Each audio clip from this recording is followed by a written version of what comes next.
Okay, so now we are going to discuss about the anesthetic instrument, okay, anesthesia instrument and equipment, okay. So in anesthesia, prior to go for any surgical procedure, we have to anesthetize the part of the job or operating area. For example, tooth extraction. Before you attempt the tooth extraction procedure, you have to have the part of the jaw to make it numb. If you start doing the procedure without making numb, the patient will not cooperate and the procedure will not go the way you planned it. All right? So for you to have a successful procedure, you have to perform a successful anesthesia. All right? So here we have these three instruments which we normally use to produce anesthetic action at the site of injections. All right?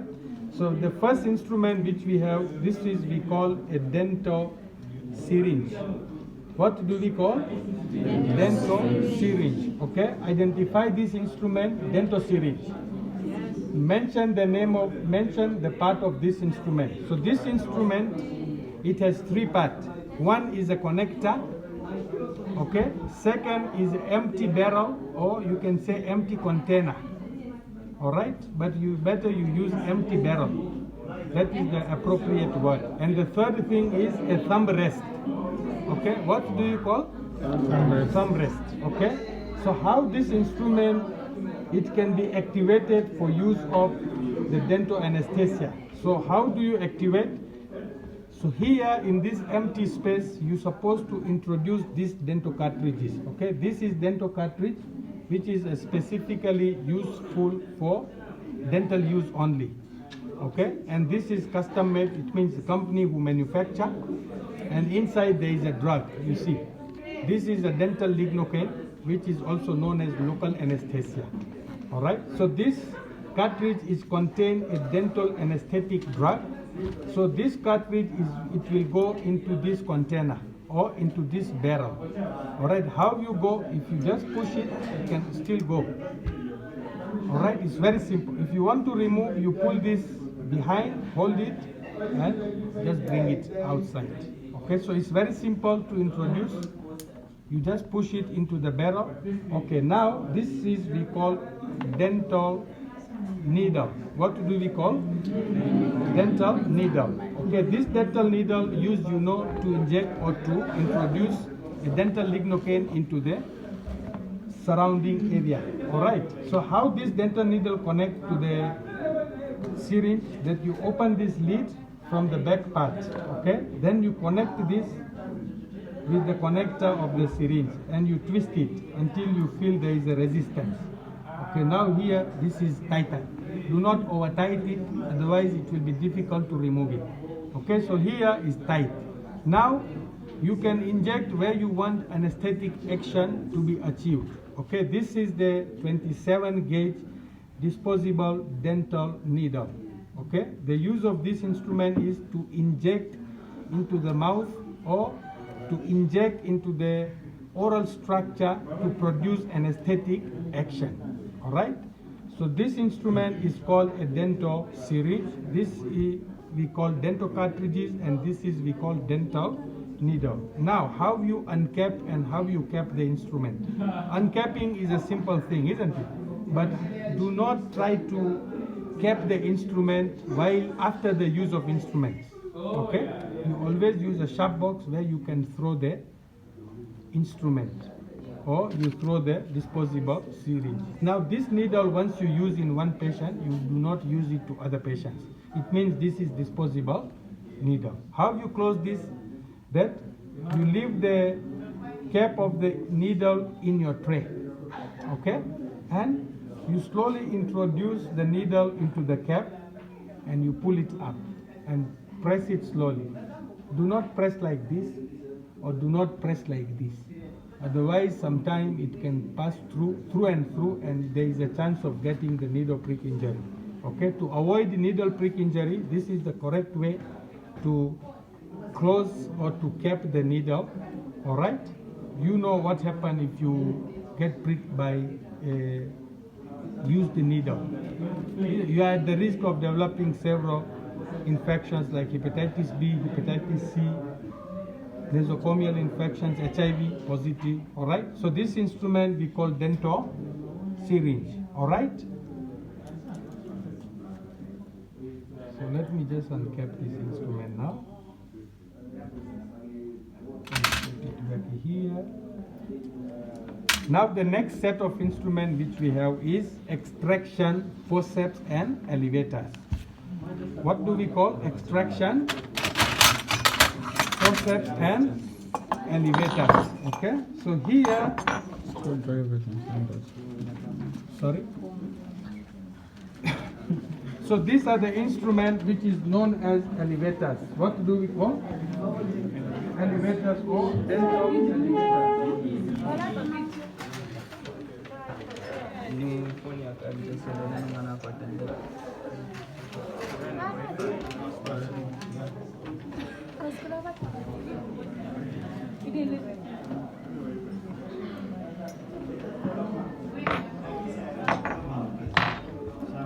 So these are the various elevators which we normally use to luxate the tooth or to lose the tooth before we start removing the tooth from the mouth. You please request these people to keep quiet.